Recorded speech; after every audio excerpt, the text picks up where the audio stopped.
The Brazilian jiu-jitsu belt system is one of the most respected and grueling paths in all of martial arts. Each colored belt, from the humble white to the legendary black belt and beyond, is a hard-won symbol of skill, grit, and countless hours on the mats. But tucked in between these huge milestones is a much more controversial system, the stripes. These little pieces of tape, wrapped around the end of your belt, are supposed to mark the small steps on the long journey between colors. Typically, you can get up to 4 stripes before you're up for your next belt promotion. But here's the problem. Unlike the belts, which are a huge and pretty well understood jump in skill, stripes are the Wild West of BJJ. What they mean, how you get them, and whether they're used at all changes from one gym to the next. This has created a deep-seated argument in almost every academy in the world. Are stripes essential little boosts of motivation that keep people going? Or are they just a meaningless distraction, what some have called emotional support electrical tape, that just creates frustration and pulls focus away from actually getting better? We're going to get into every angle of this debate. We'll look at the psychology of stripes, from the dopamine hit of getting one to the crushing feeling of being passed over. We'll explore how wildly different academies handle them, from schools with strict curricula to gyms that give them out for just showing up, and even those that have ditched them completely. And finally, we'll look at the recent events that poured gasoline on this fire, forcing everyone to ask if we value symbols more than real pressure-tested skill. The anatomy of a stripe. What are they supposed to mean? Before we get into the drama, we have to understand the theory. On paper, the idea behind a stripe is pretty simple and noble. The path in BJJ is incredibly long. You might spend 2 years or more at a single belt, like blue or purple. During that time, it can feel like you're not getting anywhere. The stripe system was designed to break that marathon into smaller, more manageable sprints.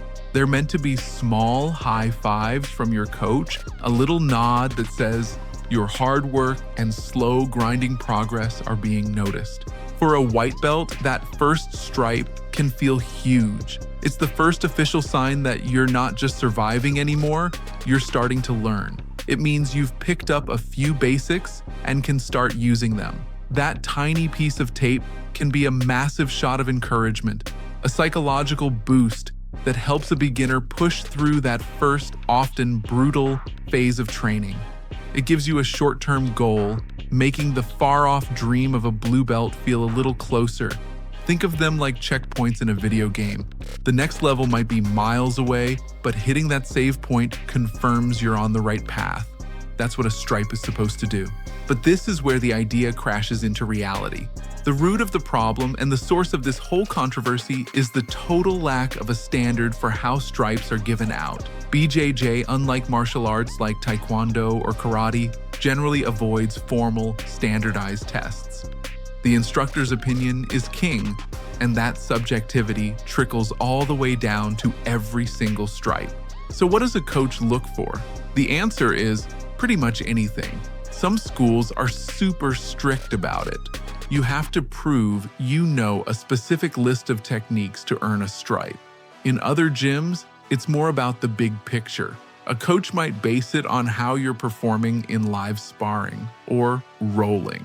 They might also factor in how often you show up, rewarding the person who is consistently on the mats. Another coach might care more about things like your attitude and whether you're a good training partner. One gym might give you a stripe for winning a tournament, while the gym down the street might not care about competition at all. Some schools even give white belt stripes just for attendance, meaning you're rewarded for time served, not skill shown. This huge difference means a 2-stripe blue belt from one gym could have a totally different skill level than a 2-stripe blue belt from another. The stripe has no universal meaning. Its value is tied completely to the coach who gave it to you. This is the crack where the whole debate starts. The psychology of progress, motivation versus madness. The psychological effect of stripes is a double-edged sword. It can build a student up, or it can absolutely tear them down. And it's right inside our heads where the battle between motivation and madness is fought. On one hand, stripes can be amazing motivators, tapping right into our brain's reward system. The road to a black belt can take 10 years or more, a timeline so long it can feel impossible, especially at the start. Stripes create a series of short-term goals that keep you hooked. When a coach pulls you aside and wraps that tape around your belt, it's a real, physical sign of approval. It's a moment that says, "I see you working. I see you improving. Keep it up." That external validation can be huge for beginners and hobbyists who just want to feel like they're making progress. Just think about the infamous blue belt blues. That period where tons of people quit right after getting their first colored belt. They hit their first big goal, and the next one, purple belt, feels like it's a lifetime away. Stripes can be a bridge over that gap. Getting that first or second stripe on your blue belt gives you a new sense of purpose and a fresh goal, which helps keep the momentum going. Many people say that first stripe on their blue belt felt more meaningful than the belt itself because it proved they belonged at that new rank. For a lot of people, stripes are the little pats on the back that make the marathon of BJJ feel winnable. But for every person motivated by a stripe, there's another driven nuts by them. The dark side of the system kicks in when chasing the stripe. The symbol becomes more important than chasing the knowledge, the substance. This is what's known as stripe chasing. Students can get completely obsessed with why they haven't gotten a stripe when someone else did. Because the rules are so vague, it can lead to jealousy, frustration, and feeling like the whole thing is unfair. You might be tapping out people with more stripes than you, but then you see someone you feel is less skilled get promoted. It can make you resent the process. This is where the lack of a standard really hurts. If you don't know what you're aiming for, how do you hit the target? Students start guessing what their coach wants to see. Should I train more? Try for more submissions? Be more social? This uncertainty pulls your focus away from getting better for yourself and toward performing for the coach just to get a reward. The stripe is no longer a happy accident of learning, it becomes the only reason you're there. And when that reward doesn't come, the disappointment can be crushing. It's a trap.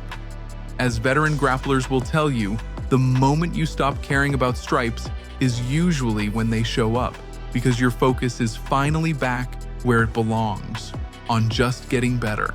The Great Divide: how academies actually use stripes.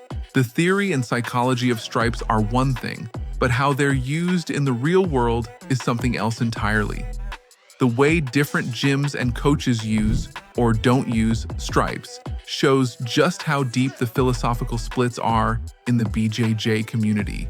On one side, you have the traditionalists. Many big, long-standing organizations like Gracie Barra have a very structured system. In these schools, stripes are a core part of the culture. They're handed out consistently and are often tied to a specific curriculum or number of classes you've attended. For them, stripes are a key tool for organizing students and giving them a clear, predictable path forward. A coach can glance at a belt and get a rough idea of how long someone's been training and what they should know. In this model, stripes are a foundation of the learning experience. On the total opposite side, you have the rebels, most famously represented by Eddie Bravo's 10th Planet Jiu-Jitsu.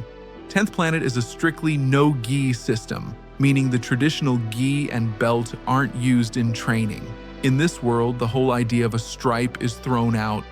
The 10th Planet system was built on challenging traditions. The focus is purely on functional skill, especially for MMA.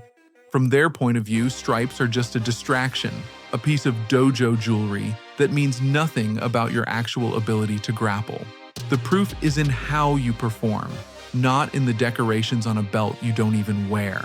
For these schools, getting rid of stripes is a statement. Skill is the only thing that counts. And then there's the huge gray area in the middle where most BJJ gyms live. In these places, what the coach says goes. One coach might give out stripes meticulously up to purple belt, but then stop because they believe higher belts should be motivated from within. Another might just skip stripes for a student with a strong wrestling background who's flying through the ranks.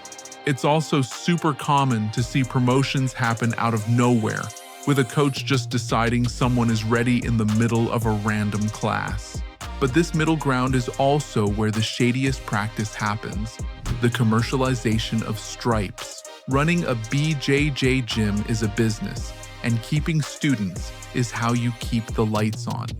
Some gym owners have been slammed for using stripes more as a business tool than a real measure of skill.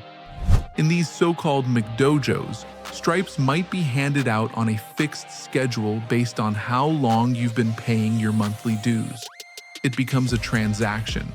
Pay for X number of months, get a piece of tape. This practice is widely seen as watering down the entire ranking system, creating a false sense of progress that makes the broader BJJ community cynical. If you're getting value out of this look into jiu-jitsu culture, do me a favor and hit that subscribe button. Now drop a comment below and tell me, does your gym use stripes, and what's your personal take on them? Are they a motivator or just a distraction for you? The veteran's perspective looking beyond the tape. If you ask a seasoned upper belt, a purple, brown, or black belt who's been at this for the better part of a decade about stripes, you'll probably get a little smile and some advice that boils down to one thing: stop thinking about them. For people who have made it that far down the long, hard road, obsessing over little pieces of tape is seen as a total rookie mistake, a distraction from what really matters. The veteran's perspective is almost always to turn your focus inward.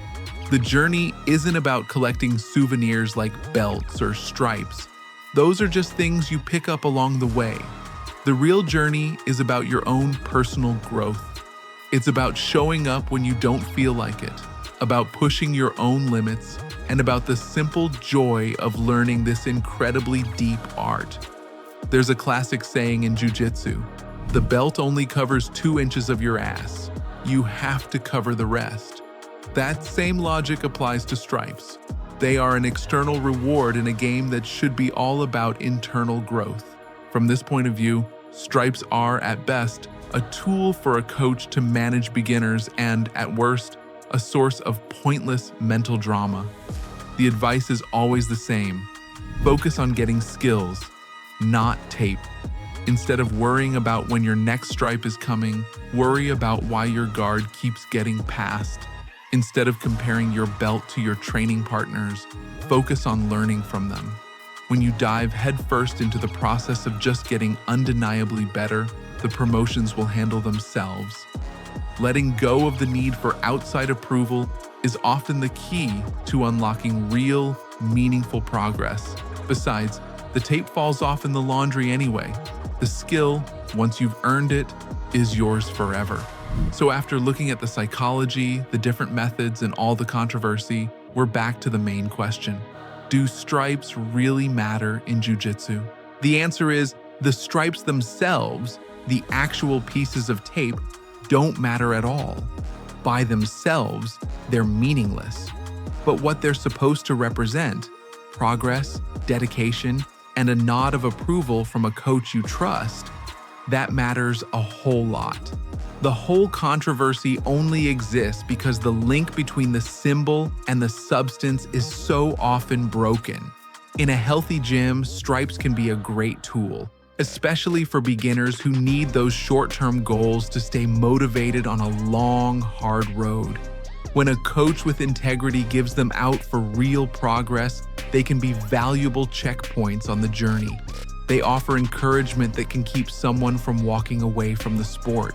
But they become a problem when that link is broken, when they're given out for just showing up, when they're used as a business tactic to keep students paying, or when they become the only reason someone trains, their value disappears.